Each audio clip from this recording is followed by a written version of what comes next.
And good morning, all, on this Monday, January the 19th. Good morning, Watchmen. I've seen you slipping in there with your dancing cat. Hope all is well this morning. Hope you had a great weekend. It's been a cold weekend. Watched some really good football. Spent some time with my wife. I had to spend a little extra time with her and enjoyed Sunday morning with you. I did not broadcast last night. We just was just busy. I thought that might happen. So, but we're back at it today. We do have tonight. We have, I believe, I got to check the schedule. Well, I believe tonight and tomorrow night we have interviews with more racing in the dirt report, dirt track drivers. I know tomorrow's, and I can't remember I don't want to say the name because I'll get it wrong. Tonight, this afternoon, back with Dean on the racing hour. The racing hour tonight and tomorrow night we'll be interviewing those folks. Full on show tonight, though, racing and sports. Tomorrow night we'll get the interview in and maybe a couple other little things. We'll see. Looking forward to that. Over the weekend, posted some results from the Chili Bowl and just had some fun with that. Boy, it was amazing football over the weekend if you're into those things. And, we'll talk about all the coaches hiring, the injuries, massive injuries to players. We'll talk about some of that as well. As you kick your week off and your Monday off, yesterday kicking week off, but a work week for a lot of people, Monday is the kickoff to the work week. Let's get our scripture in Galatians chapter 3, verse 28. There is neither Jew nor Greek, there is neither bond nor free, there is neither male nor female, for you are all in one in Christ Jesus. Amen. God is no respecter of person, and nobody is better than anybody else. That's good for me to know because I'm not very good. I'm thankful for whatever good I am. It's all because of the Lord Jesus Christ. I'm glad he is in my life, and without him, I am nothing. We'll also venture on to our National Day today. We have 3 National Day todays. Of course, it is a national holiday, Martin Luther King Jr. Day, that is celebrated the third Monday in January. No banks, no schools. The kiddos are oh, that's a dancing pug. Sorry. I just glanced, not the cat, the pug. I see it now. I thought you might be celebrating cat, my friend. Hey, it is good morning. That'll get you stirred up. Call the pug a cat. That's cool. It is National Imagination Day. Do you have a good imagination? Some people have fantastic imagination skills. Others do not.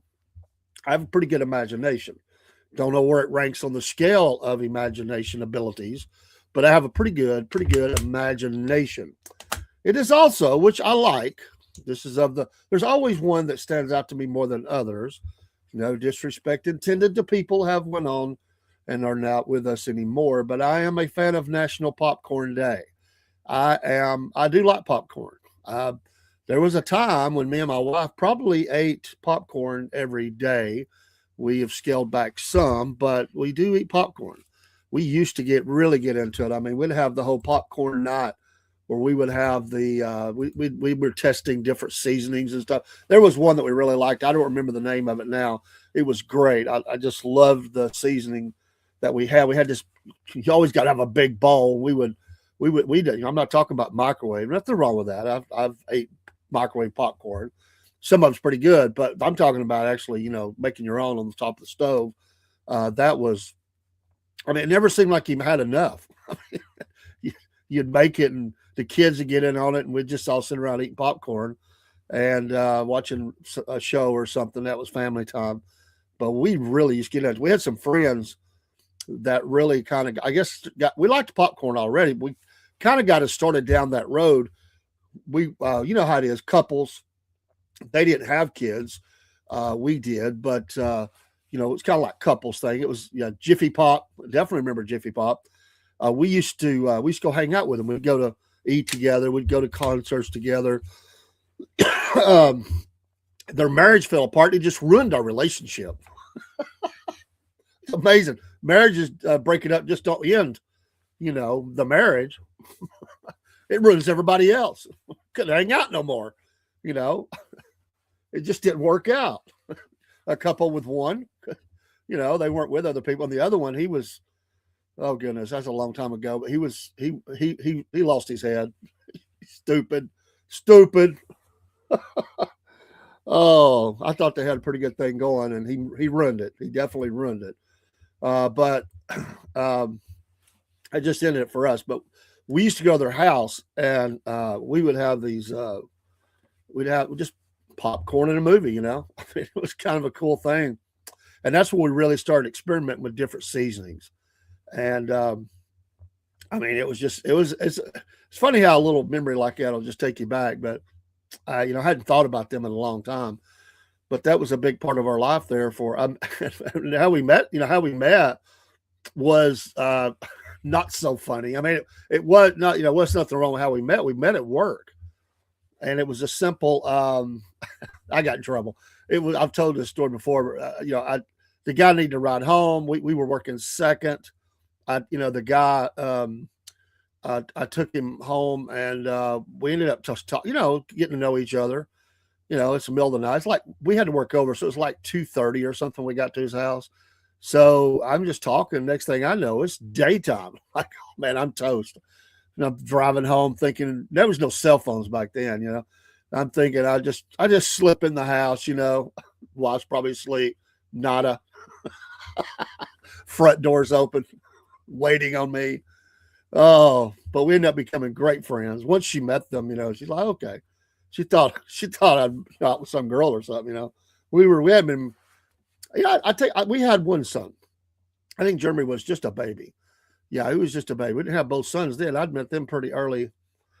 We hadn't been married long, so it was young couples, and they were a little bit, close, a little bit older than us. I think a little bit older than us. So it was kind of cool. But what favorite seasoning? Golly, man. I mean, I got to go back a ways on this one. I'm trying to think because we tried all that, Mrs. Dash and all that stuff, and I honestly don't remember now what we settled on. I know we bought it in the store. We didn't make our own. Some people really get into that. They'll make their own, but I can't remember the name. If you was to say it, I'd probably remember, but it was just I don't get into radical stuff. Like, I wouldn't want barbecue like seasoning or something on my popcorn or nothing like that. But it was not Mrs. Dash or something like that.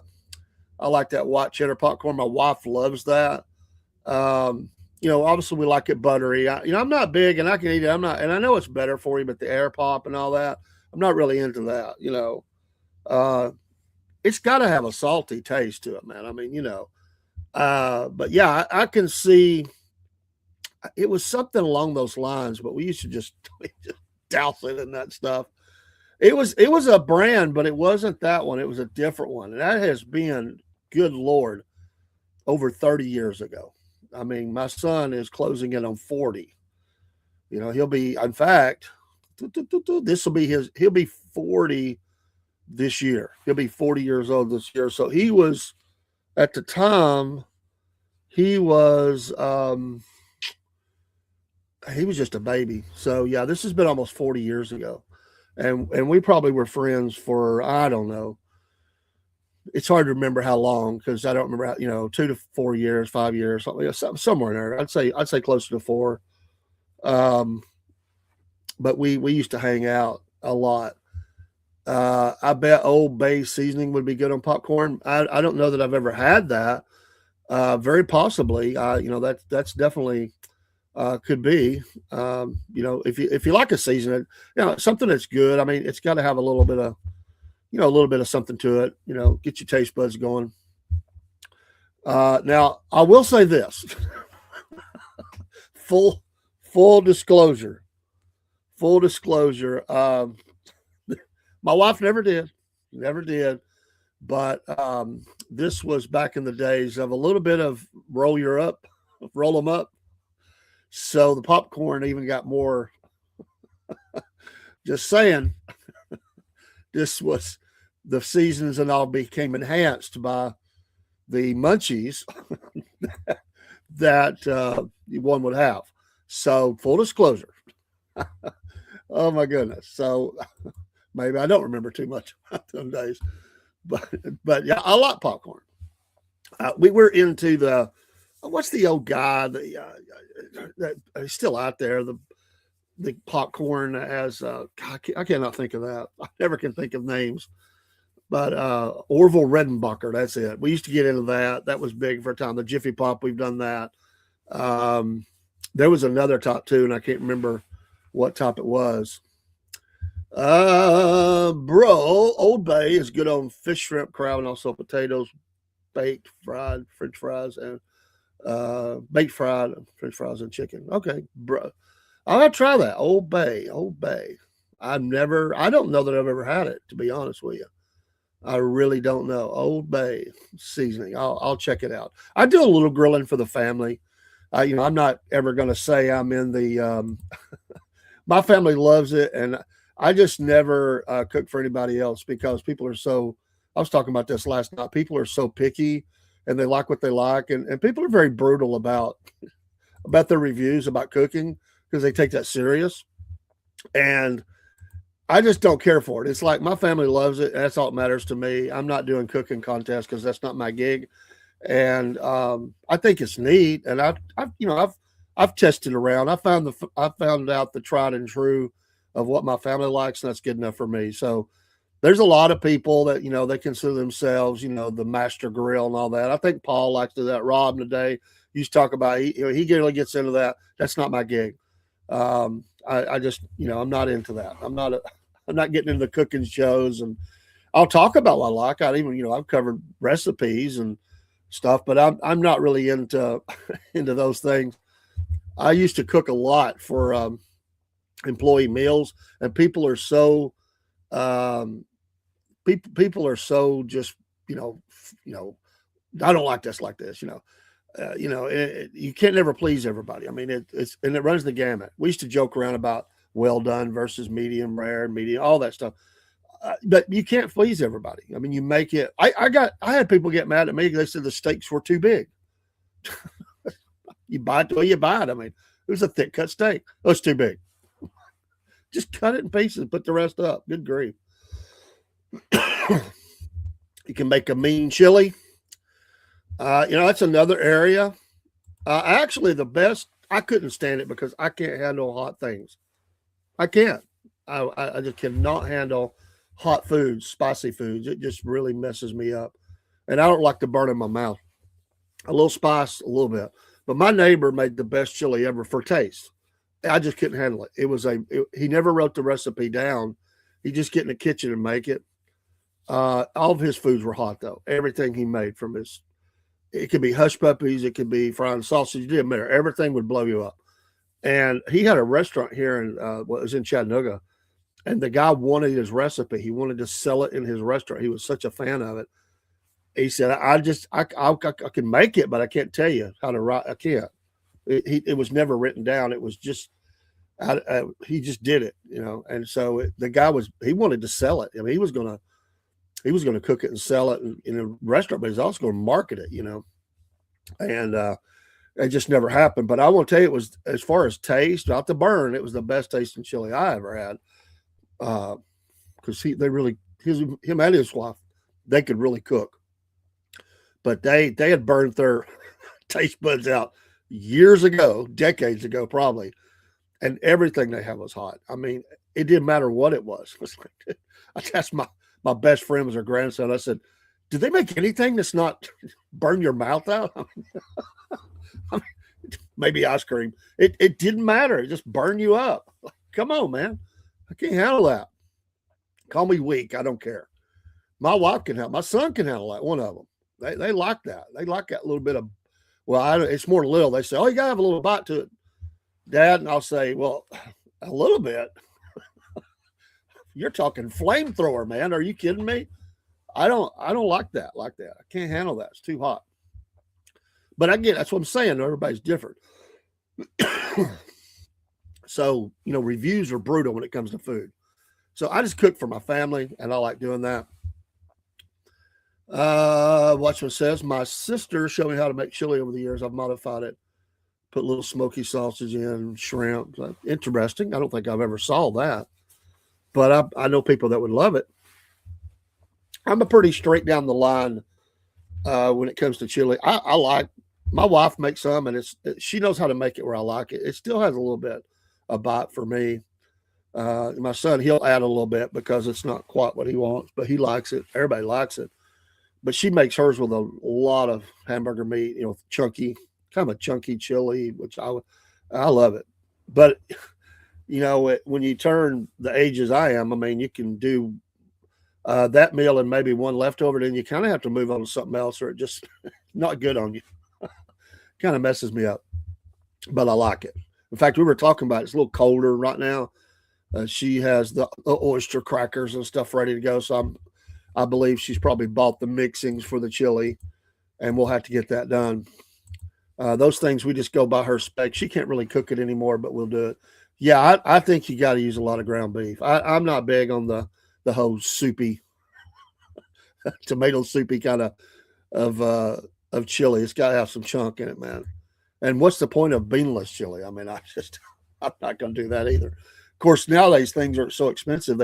You have to search to find the beans or whatever in it. It's whatever it is. They cut it down to just about nothing now. What was that line out of True Grit, the original, the only one to really watch for me, when that chicken and dumplings. Watch your eyes. You go blind looking for the chicken or whatever he said. I like that line. You can eat mine with a fork. That's the way I like it. I like it like that. Pardon me. Actually, it's a bad thing to do. It's a bad thing to do. But honestly, I can eat chili without the fork or spoon at all. I like crackers or those scoop chips. It's not good for you. I just like scooping mine on something and eating it like that. I don't really like eating it with the other. Yeah, pintos is definitely in ours. And then I know there's one type of kidney beans in hers. I don't remember if it's two types, but I know one type. And because I've had to go buy it before, she'd say, sometimes I have to call her and be reminded, but I know there's one type in the pintos. But yeah, it's good. It's good in my mind. It's good. So yeah, National Popcorn Day today. Awesome. Birthdays today. Dolly Parton is 79 years old today. Excuse me. And she looks good for 79. I'll say that. Almost 80. So 79. Jodie Sweetin from Full House. 43 years old. That don't seem right. She was so little, I guess, when I was watching her. But 43 years old. Salty Mouth. If you've ever watched her podcast, woo, she lives to get a little salty. But, she had a tough time in her life, drugs and stuff at one time. So that probably developed out of that. But, I mean, I like her. I mean, she's okay, but I'm not a big fan of that. But what else? Robert E. Lee was born today in 1807. Mars Lee. God bless you, sir. They pick on you. He was an awesome man of honor, a duty, an engineer, very much a compassionate man, and left his last few years were helping to lead to college, what became Washington and Lee College, leading men into sharing the gospel. That's what they did. And he spent the last 5 years of his life leading that college and sending men out with the gospel. Edgar Allan Poe was born 2 years after Robert E. Lee on this date. The poet. Oh, let's see if there's anybody else. Shawn Wayans, 54 today. Actors from the Wayans family. That may be it. Let's see here. I don't care for all the... Well, Janis Joplin, never cared much for her singing, but a lot of people do. 1943. Short life, died in 1970. That may be it. Yeah, I don't care. Let's see here. See if we can slide one more in this morning. If it's your birthday, happy birthday to you. The legendary Paula Deen, who took a lot of heat once in her life, but she has survived. 78 years old today. I think she's won the game of life. Michelle from right here in Georgia. Savannah, I think it is. And Paula Deen. Yeah, General Robert E. Lee. What an amazing individual. Read several books on him. Really, people that just don't know. They just go with what's written in history. He led this, the rebellion. He led. No, they don't know anything about him. He was a stubborn man, though. It cost him too. He was very stubborn. Showed up at Gettysburg. Really should have did that a little different, but that's the way history goes. Offered to resign after that battle, was of course refused. Who are they going to put in his shoes? I mean, he had just lost Stonewall, right before that, and he needed him at Gettysburg for sure. But amazing man. His sons, in fact, one of his sons was the first commander of, I believe it was, Sons of Confederate Veterans, and yes, Confederate soldiers are veterans. United States observed. They are veterans of these United States. They got that certification designation a long time ago. And I believe it was Gerald R. Ford who pardoned, after all that time, Robert E. Lee. So interesting. But it's interesting, gentlemen, to study. And he did some amazing things. Was in the Mexican-American War, which many of the generals were from. They were from the Point. They served down there. 46. He was more engineer down there, and early on in the war was engineer. They quickly asked him to lead the Army of Northern Virginia, which he just didn't leave Virginia, except to go north. He didn't lie. He didn't want to leave his beloved Virginia. He loved. That's what people don't get about states' rights. The state was the thing. You were really more into states' rights than you were national. Because national government, I mean, it was to be for national defense and commerce, over that. But the states ruled their own. I mean, had their own. There was a military. American military was very small back in those days. I want to think it was like 30,000 troops total for the United States military. It wasn't big at all. They had to amp it up for war, and they just never stopped. It always stayed big. And nowadays we have to have it. So maybe that prepared us in a way. But yes, that was his birthday today. Well, in the news today, Treasury Secretary Scott Bessent does not believe that the SCOTUS will overturn the economic policy, specifically the tariffs. In fact, the president is using more tariffs. Well, this thing with Greenland is heating up, right? I mean, it's heating up. Like he's placing tariffs on countries that oppose us in this. It's getting hot. I mean, whether you like the move or you don't like the move, he is definitely making a move, the move on Greenland. I got a feeling it's going to have a name change soon. Saw a map the other day of other countries that have places in Greenland. It could get interesting for sure. And the president has readied 1,500 soldiers, many believe from Minnesota. That's the rumor mill. And the press is kind of reporting that now. It looks as though the president is about ready to declare Orange Land soon. Maybe. He's going to change the name. You know that's going to happen.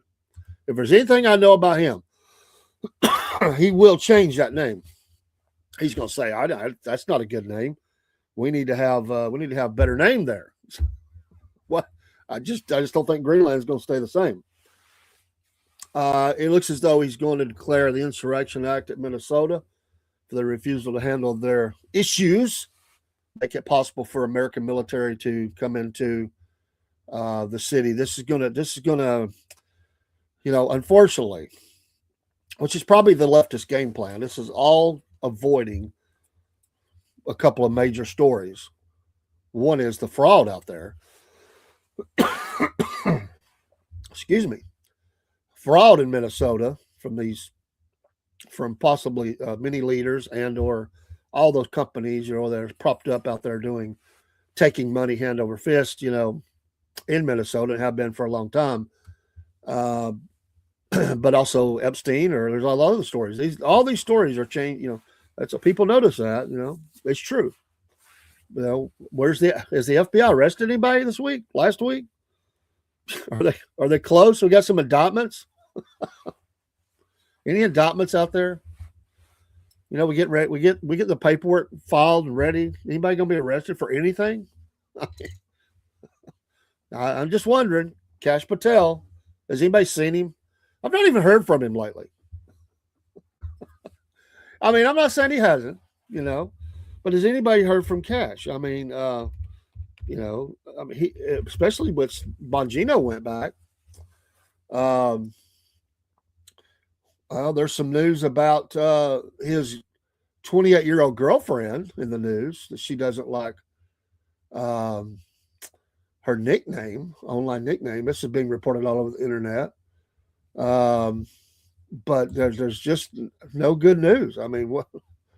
Um, the leftists are running all kind of articles trying to discredit him, which I don't. A sinister, the sinister news about Cash Patel, and of course, 4 days ago, they were reporting that they searched the home of Washington Post reporter who'd been digging in the Trump administration on Wednesday. So there is that, but there's stuff. Where's the arrest? I mean, where's the arrest? This is all leftist news here. They got all kind of stories out there on him. But yeah, where's the major news? This is going to go down the time the FBI has been ineffective or doing nothing, maybe in the history of the FBI. What's her nickname?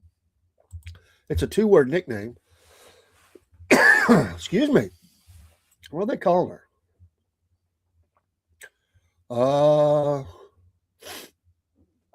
I don't see. Where's it at? Sorry, folks. If you see it, somebody post it in the chat. It's fine.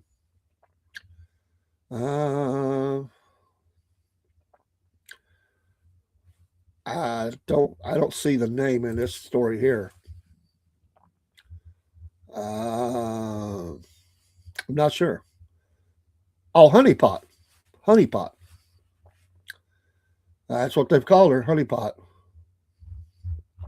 She doesn't like that. Probably because of her age. I don't know. Yeah, honeypot. That's it. That's what they're saying. I didn't even heard that, but the left is poking that all over the internet. I'm sure it's related. There's a meme made about her, and it was on Instagram apparently from an account called broken_bow_country. It shows, and I've seen it on here. Skeletonized cowboy riding through the desert on a normal horse, and around him was text that read, "For the sake of heaven, you ought to give them H," along with the Midnight Rider song by the Allman Brothers. It's one thing they've got out there. I don't know, but I don't know. Does anybody even really pay attention to that? I mean,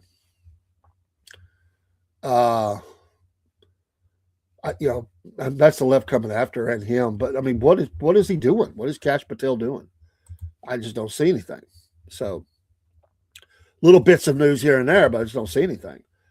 So, the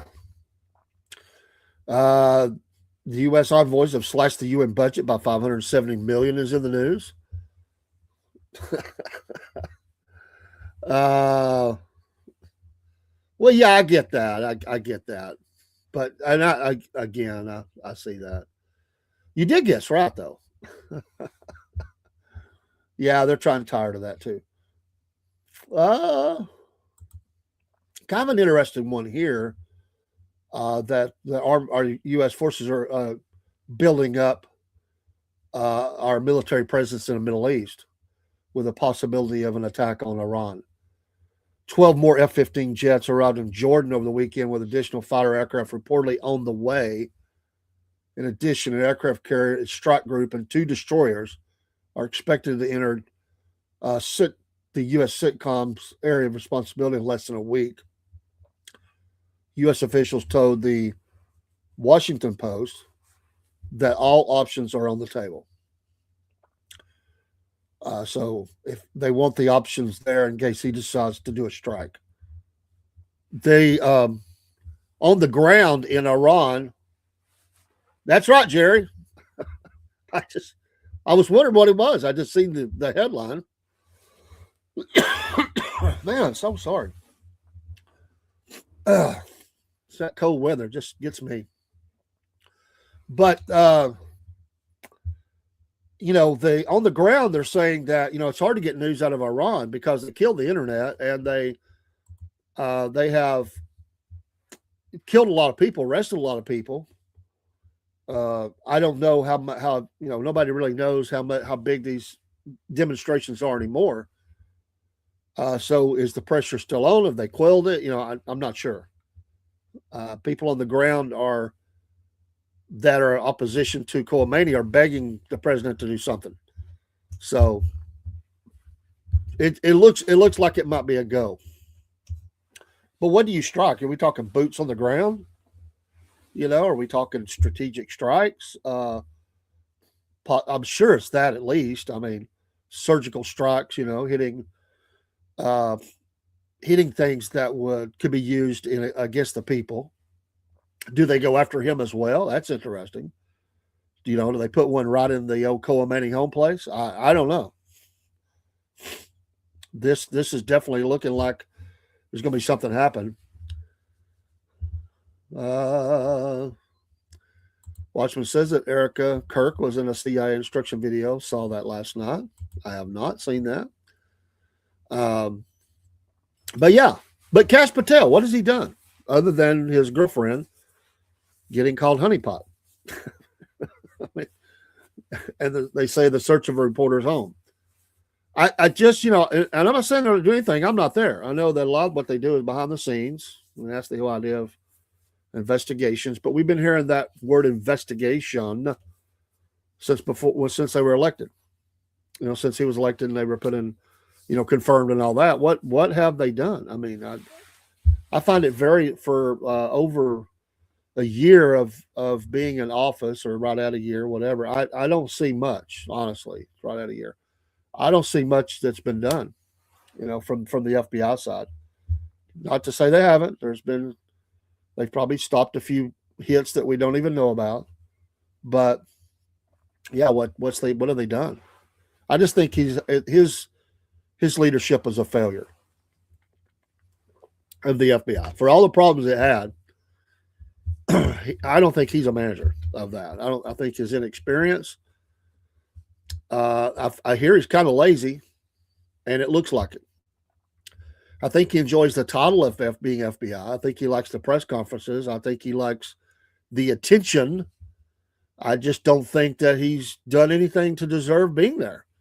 This is the FBI should be in action. I mean, certainly what's going on in our country, the FBI should be in the news quite a bit, I would think.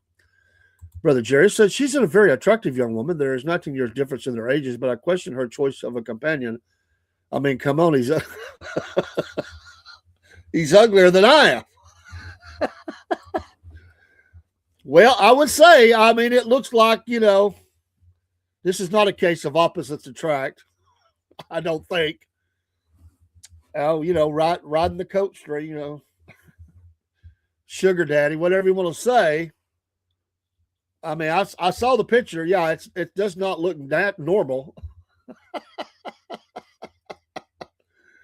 Oh, Watchman says that Erica was also in a 2012 movie shot at Fort Akua, where she was on a rooftop with a sniper rifle. You can't make this stuff up. I have not seen that either. I'm not saying it's not there. I just haven't seen that.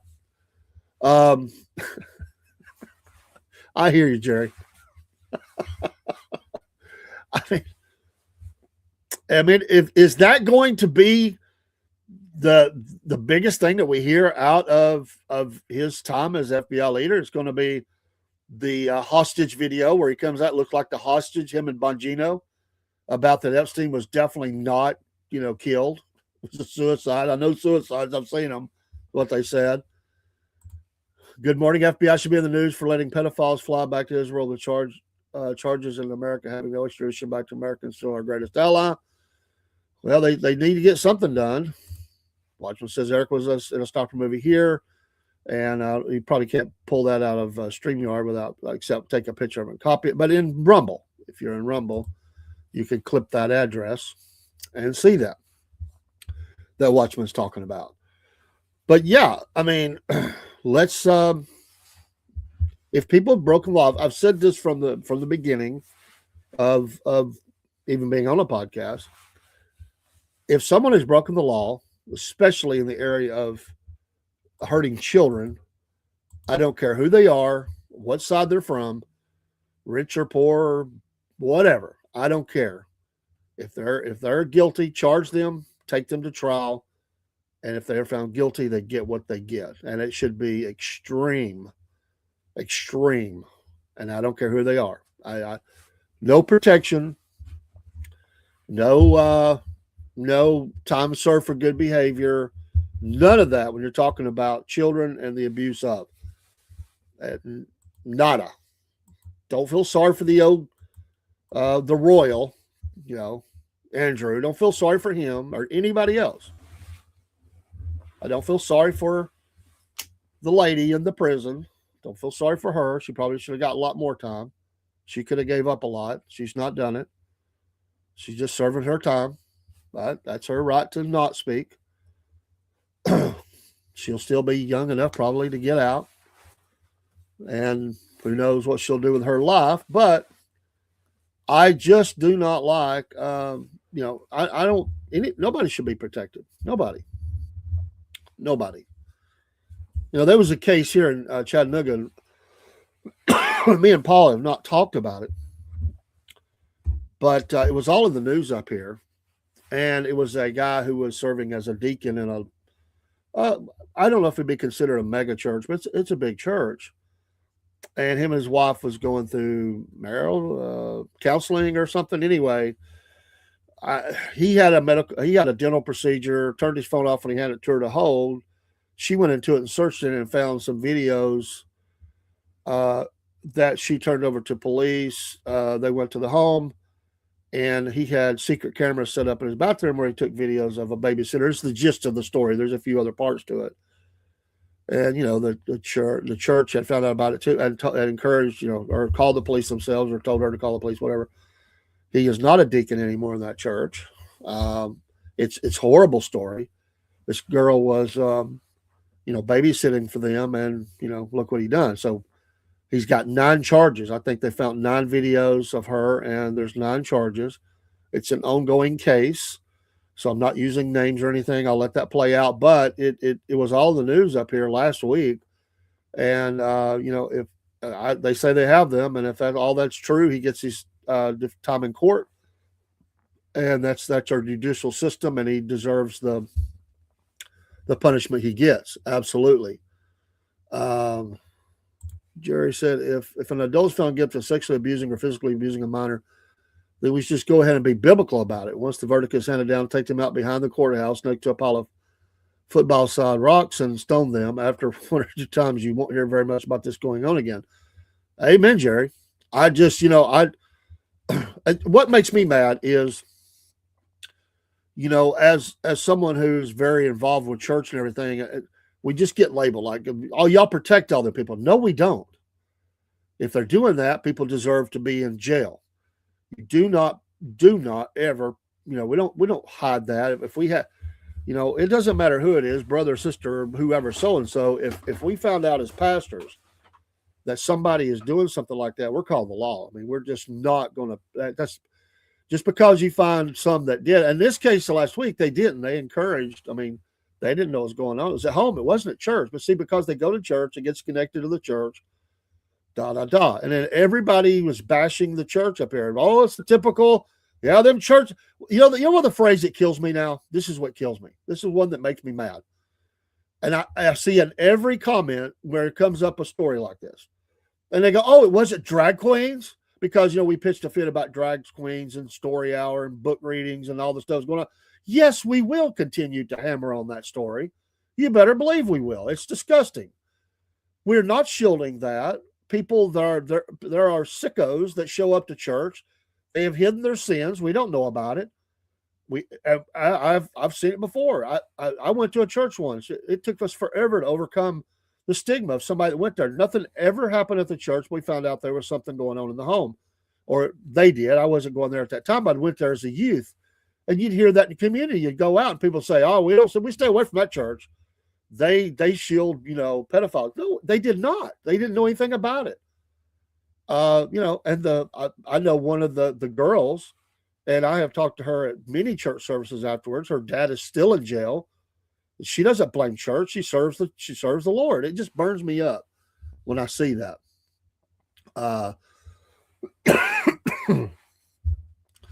But there is a website where you can see the sex offenders. Yeah, I have. Well, I mean, and it's everywhere. I mean, around where I live. I mean, you can go to the Georgia, site, and you can see all that because they have to register, and it's all around you. And it's getting worse. It's getting worse. It's truly sad. And we got to protect our kiddos. We got to watch kiddos. We got to listen. We got to watch for indicators and all those things. But yeah, are we saying that only that lady and the dude that's dead and a prince or whatever he was, he's a royal, or is that it? Like there's nobody? Come on. We knew there was more than that going on. These people should be taken down. Yeah, they run for places with no extradition treaty, But it is in some cultures okay. They've okayed it. Maybe I'm not saying everybody does it because obviously there are people who are try to stand against it, but there are some cultures out there where it is. Our soldiers have come back damaged from this. I mean. In fact, there were major cases where soldiers were, traumatized, and in some cases actually took action against. In Afghanistan, we know this happened, and the PTSD off of that is unbearable for them. That they were doing things, like that. And they would hear that, and their commanders told them, "You can't interfere." Well, there was a couple of times where soldiers did, and they, it's just ugly. It's just an ugly, ugly thing, and I don't care who it is. I say that I don't care who it is. If someone's doing that and I'm like Jerry, absolutely. Hey, before we get out of here, small town shout out today, Athens, Alabama. Shout out to you. Founded in 1818. I've preached at a church in Athens, Alabama. Love the church. They were great. Good conservative church. But I would tell you, it's the first church that I was in. Now, I know it happened when I was probably before I was born. But it was the first church I ever went in. You'll love this, Jerry. We're shaking hands as me and the preacher. They were wonderful. They were very knowledgeable. Just a beautiful location. But it's the first time I'd ever welcomed people to the back of the church where one of the ladies come out and she had snuff running down both sides of her mouth.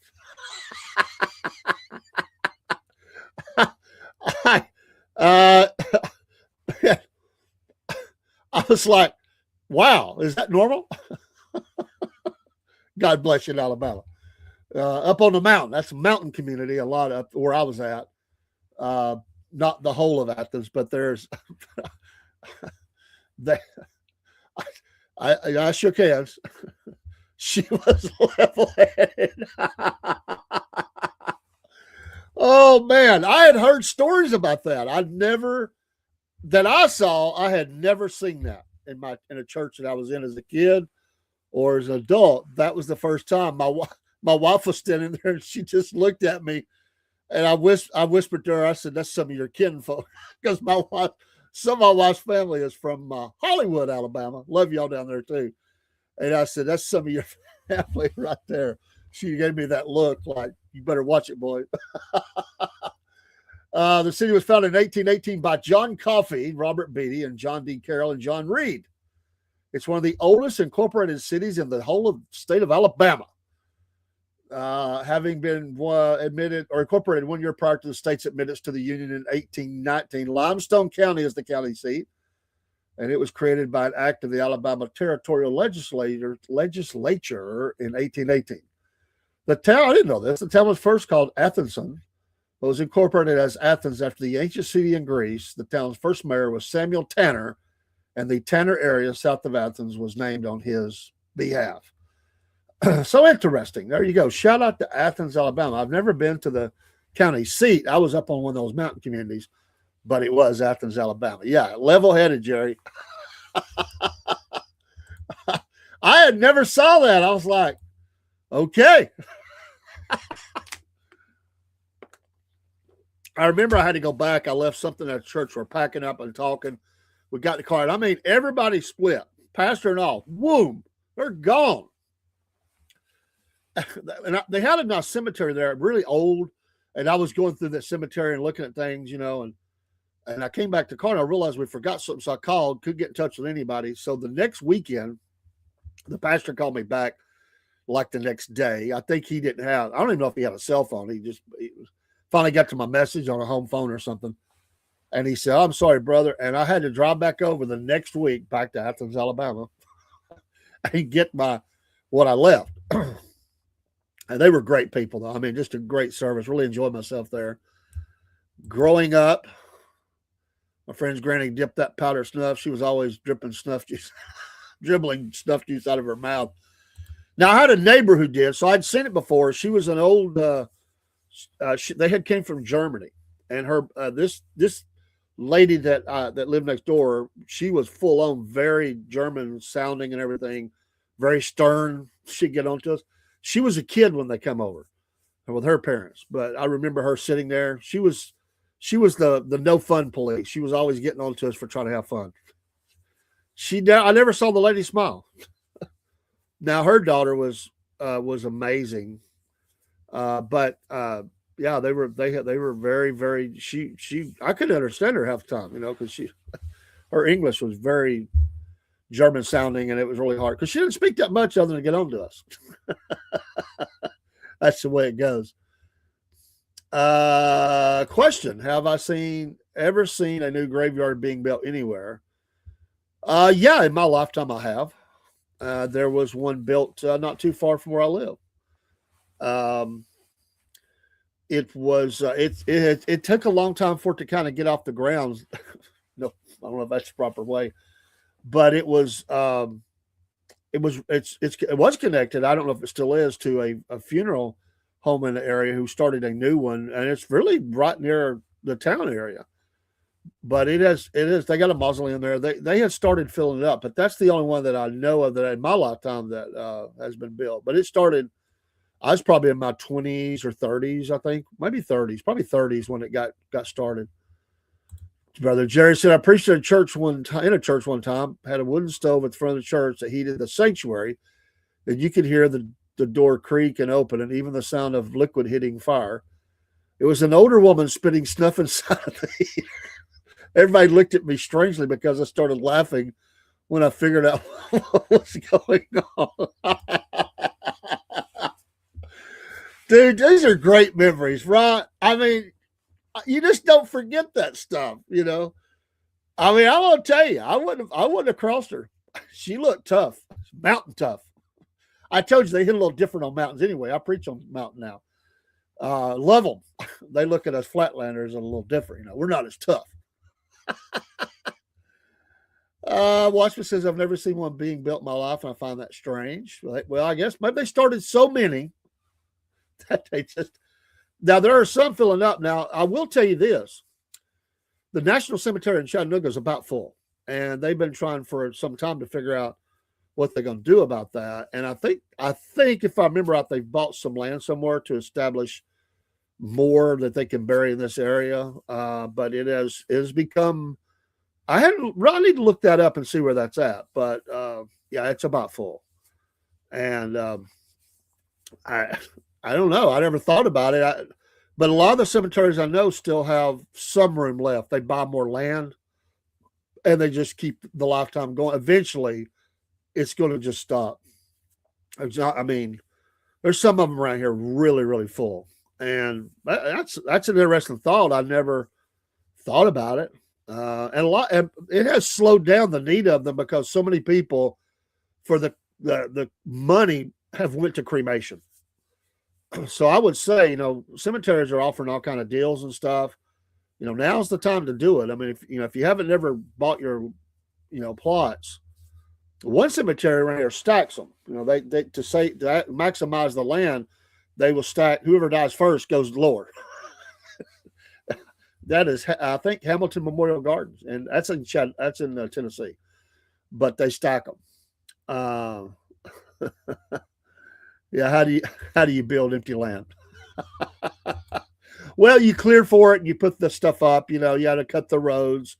You got to put the the area of, they have different areas are named different parts. So I guess in that is what he would say. You clear the land for it or whatever. Here you get a tax exemption on your product. If maybe there's a lot of rules to that, but you can make it happen. But it's forever a burial place if you do that. But I know people have done that. Well, roadways possibly. But yeah, I would think with cremation taking hold, just the savings, there's still a lot of people being buried. Don't take me wrong, a lot, because a lot of people don't believe in cremation. But it has become, people don't have insurance. They don't have burial insurance. So they're scraping together the money to do that. It used to be so cheap. I mean, it was less than $1,000 for the cremation. But people don't even have a service. They just say they have a celebration of life. I did that for people at the church. So one of the churches I actually wasn't the pastor. I was like assistant, although I wasn't called that. We had a family that their brother, and it was a son brother, that they didn't have the money. They didn't even have a real urn. They had what they put it in until they would put it in an urn, the remains, I mean. And we did a celebration of life at our church. Obviously, I printed up the little cards for it. My pastor had to be out of town, so I preached that service. I got some singers lined up. Nobody in their family came, I think, but just them, maybe one or two others. It was a very small family. Bless their heart, they didn't have the money. And so that gave them some closure. They were so thankful.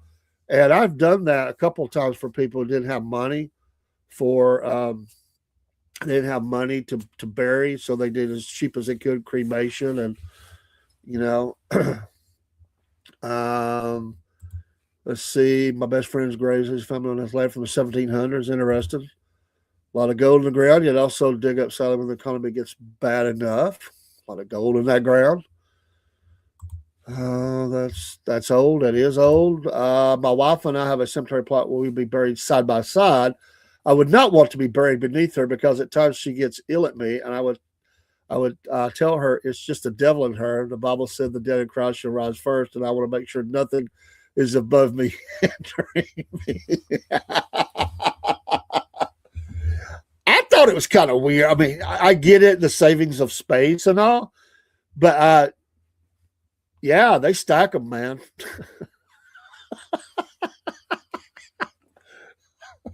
That's a knockout punch, man, going through that other coffin.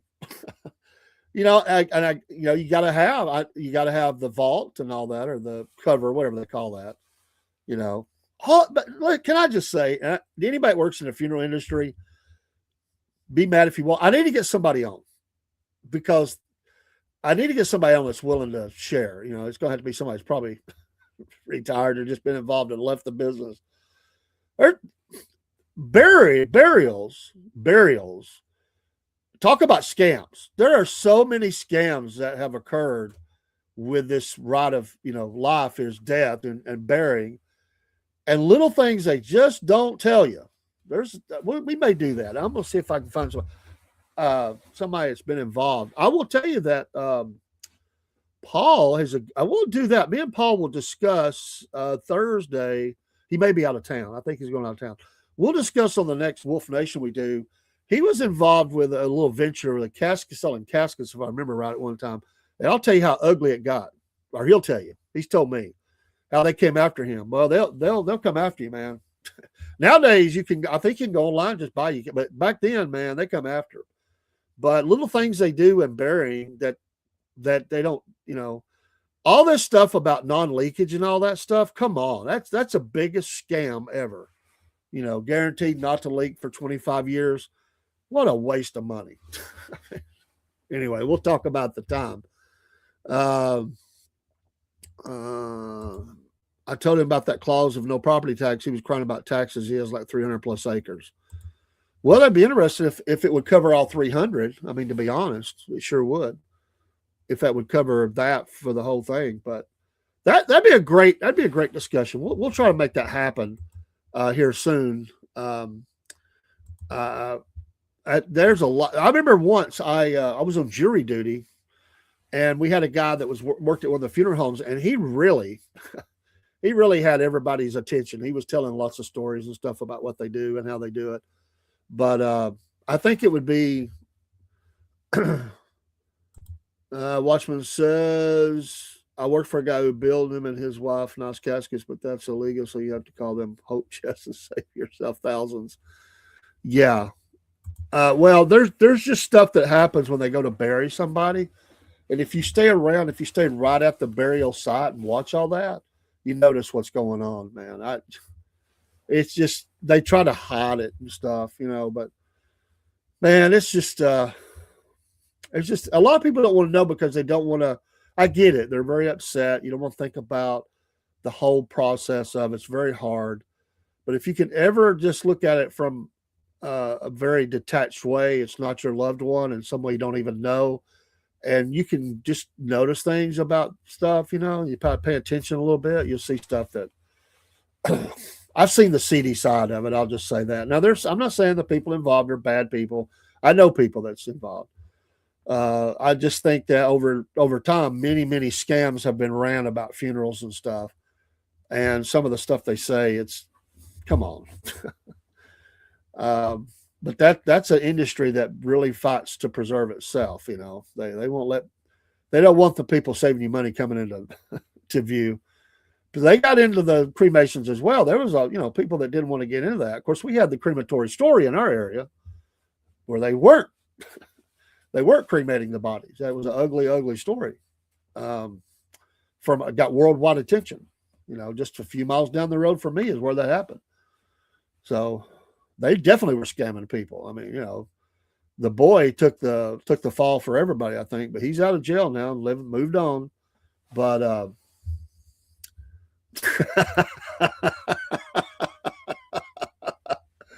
there you go. I got to go, folks. We'll see you tonight. I think we'll have racing and sports. And, yeah, Watchmen. We're going to have a show about that one night. We'll have some people on. And, yeah, that's something I want to cover. It happened here. Can't run from it. It happened here. So, I mean, people in his own family detached from I don't know what the center point of that family knew. There's a lot of people question that. A lot of the people are dead now. But the extended family had no idea what was going on. They would go on local TV and say, we don't touch the dead. We don't like that. But they were, because they were all catching a lot of flack and they didn't have anything to do with it. Yeah, it was in Georgia. It's about 5 miles from where I live. Maybe 5 or 6. It's not far. It's just within 5 to 6 miles of here where I'm sitting right now.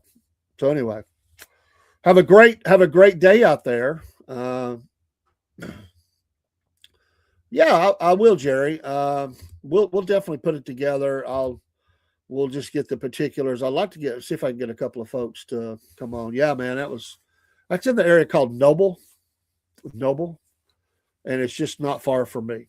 I mean, it's not. You can pull that up on a map, and it's just on the other side. It's just a few miles on the other side of the national battlefield. No, I couldn't actually. I don't know about down there. They buried a lot of them, man. Buried them. I mean, there were a few found sitting around, laying about, but right in the area, I don't know. There's a lot of people up here still got questions about that. I do too. A lot of people that was involved in the recovery have questions about it. A lot of people who are still looking for their loved ones, people who received concrete dust. They'll never know what happened. Their loved one was never found. There are many, if you go, by the way, I got to get going, but if you'll go to the state of Georgia at their website has, if it's morbid, I'm going to warn you, it's a little morbid, but if you don't mind that, They have many bodies that were never identified, and it gives you what they were found with. Meaning, did they have dentures put in? What clothing was there? Anything that they found with them to try to identify them. There were many bodies never claimed, and one of the local cemeteries buried them and put a marker there, a big marker for all of that. And that's closer to my home than even that was the crematory. But I will go get a picture of that, a little video of that. That's within like 3 miles of my home, 2 miles, probably 2 miles of my home, where a lot of them were buried that were never claimed, and nobody ever claimed them. So it's a sad story, sad story, and it's people just they lost all faith and everything on when it comes to that.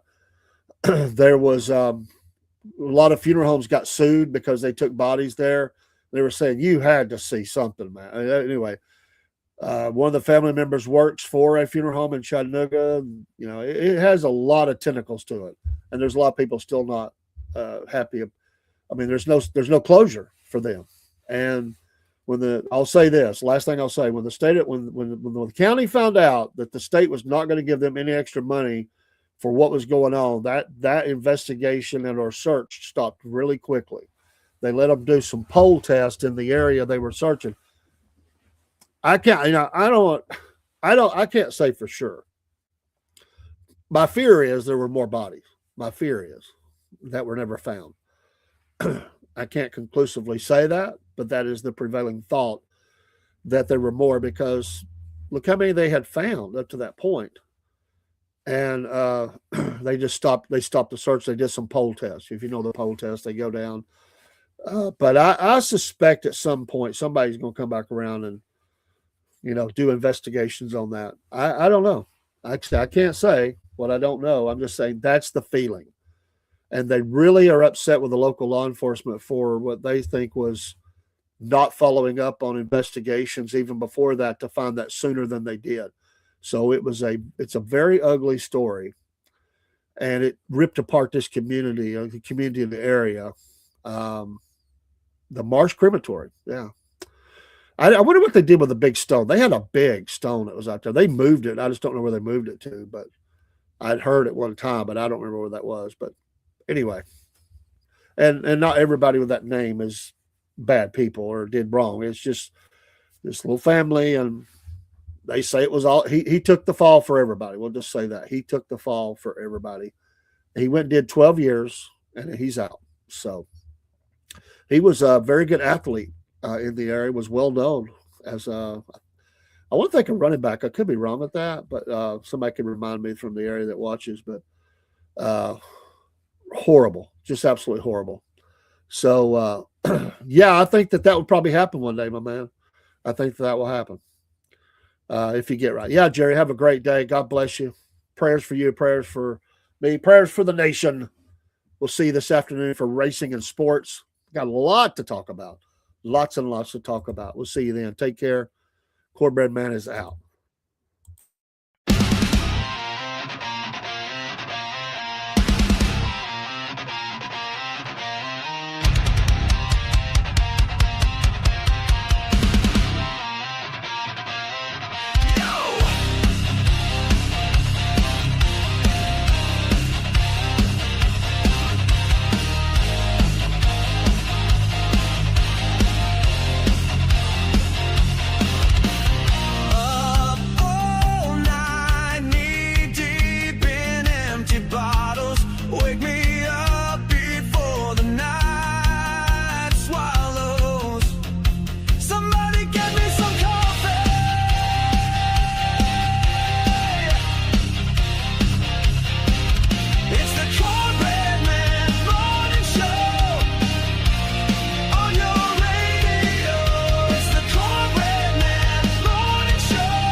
like a freight train wheel.